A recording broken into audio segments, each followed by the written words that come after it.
Buenos días, soy Juan Miguel Vázquez, director ejecutivo nacional de Fedemaderas. Me acompaña Raúl Jaime Hernández, asesor técnico de Fedemaderas, y bienvenidos a esta cápsula número 5 sobre una forma que hemos querido hacia ustedes de acercarlos hacia un documento que esperamos ya en este momento hayan podido consultar, leer, estudiar, rayar, inclusive hacer observaciones, ¿por qué no?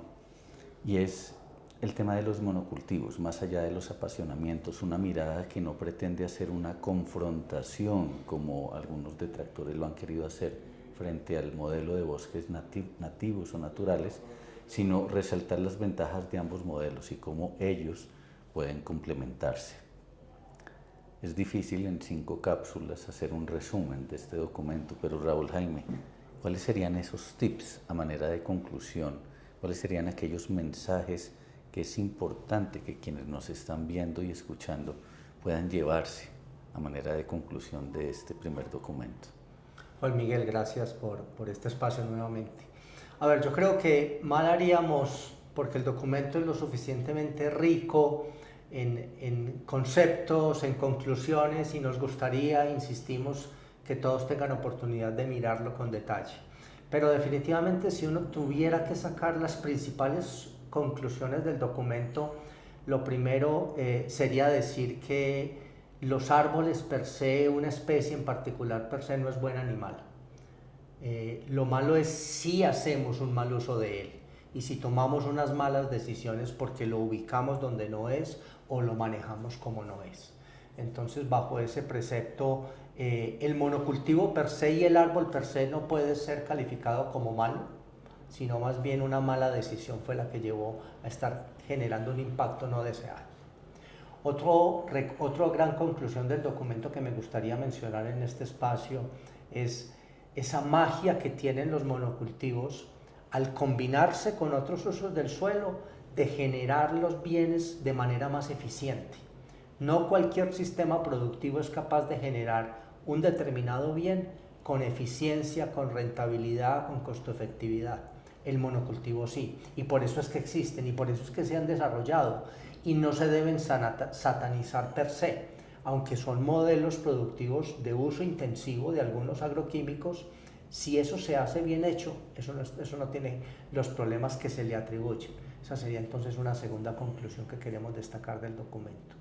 Lo tercero tal vez es reconocer que la silvicultura es en principio mucho más regenerativa que la agricultura y hemos venido migrando y nos toca hacer un cambio de paradigmas y desarrollar mucha investigación para lograr que los modelos de agricultura se vuelvan regenerativos y que la silvicultura se vuelva regenerativa. Ahí tenemos unos retos importantes, pero sí hemos de mirar en esa carrera hacia la regeneración de estos procesos.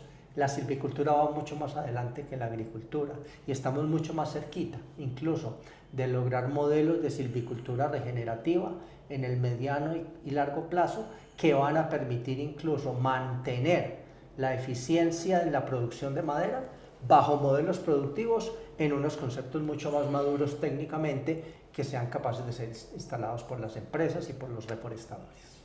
Yo, ahora fuera de cámaras, te comentaba un mensaje que a mí me gusta particularmente mucho del documento y traigo a colación lo que siempre hemos dicho: Colombia es el segundo país más biodiverso del mundo, por hectárea o por kilómetro cuadrado, incluso es el primer país más biodiverso del mundo.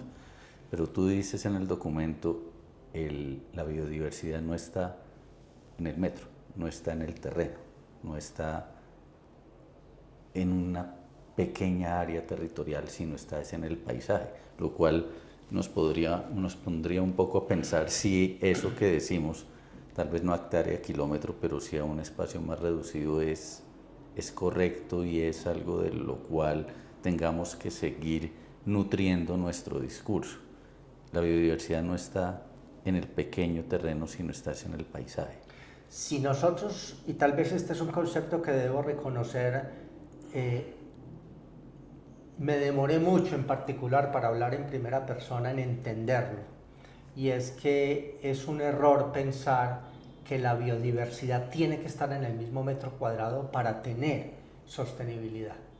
Cuando uno tiene la oportunidad de trabajar en paisajes productivos intensos como los Andes colombianos, se da cuenta que es imposible combinar productividad, rentabilidad y conservación al mismo tiempo en el mismo metro cuadrado. Okay.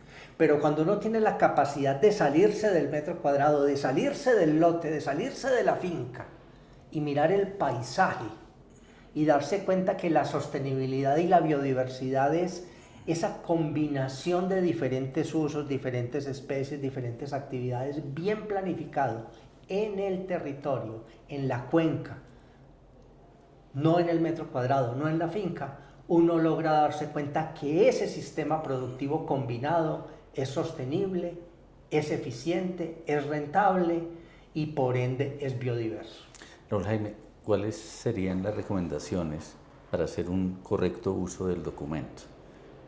Bueno, ese es tal vez uno de los propósitos más importantes que tenemos en FedeMaderas. Y lo digo porque tal vez leerlo de corrido implica un tiempo y implica una concentración que muchas veces las personas por nuestras ocupaciones decimos, lo leo después, y lo leo cuando de pronto en un horario no tengo ni la concentración, ni tengo ya, ni estoy suficientemente descansado y puede perderse un poco el sentido del documento.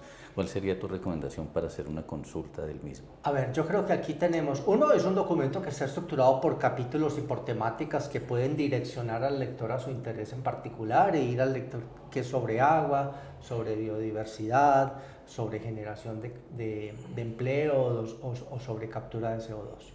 Pero más allá de eso, incluso tal vez reconociendo algo que nos pasó cuando me hiciste la invitación de que escribiéramos sobre esto, y es que el documento terminó sí siendo mucho más grande de lo que inicialmente pensábamos.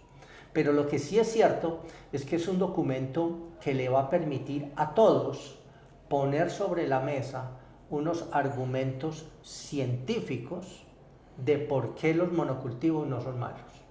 Y lo que queremos es que este documento, todos en el sector forestal, lo tengamos a la mano para poder mostrar qué es lo que hacemos y que lo que hacemos no genera los impactos negativos que nos atribuyen los malquerientes, como yo digo.